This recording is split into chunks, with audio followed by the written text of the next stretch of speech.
Get ready. Start.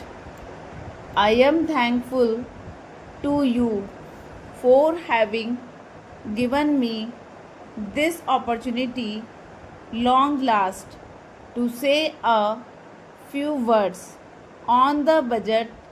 Already much has been said, and I think the finance minister has come in for his share of congratulation as well as criticism.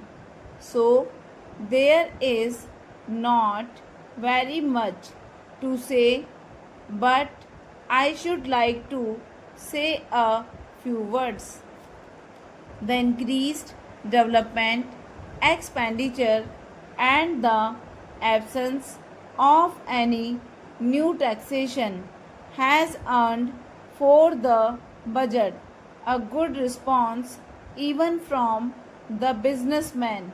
I especially welcome the relief given to the middle classes by raising the exemption limit of income tax in respect of personal income.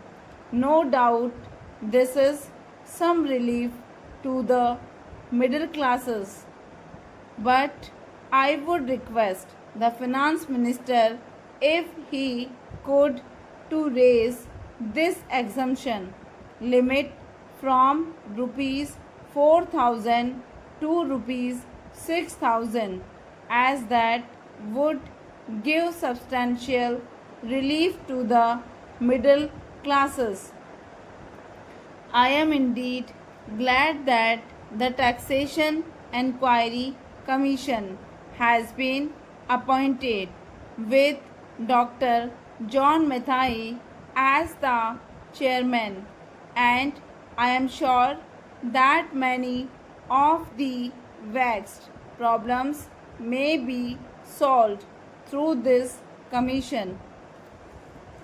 At the same time, I would request the finance minister to put off the estate duty bill for the present, since this inquiry commission has been appointed and they may go into this question, for I feel that it is not an opportune moment to put on more taxes on the people already, as Mr. Gadgil has pointed out. There are so many taxes on the people. The people are overburdened by taxes and they are just trying to recover their stability.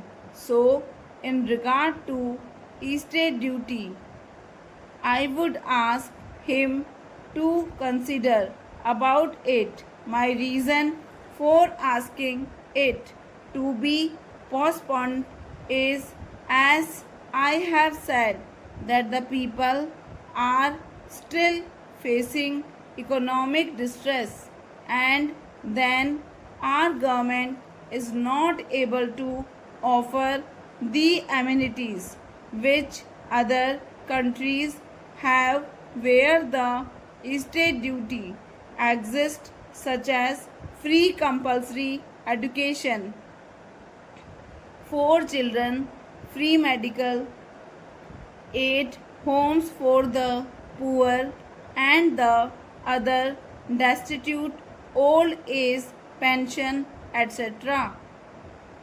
So, my humble suggestion is that this point may be considered by the Taxation Enquiry Commission. I agree that there is a brighter side of the picture, and that instead of continually harping on our poverty, we should also see the bright side. We are making encouraging progress towards laying the foundations of a welfare state. Stop.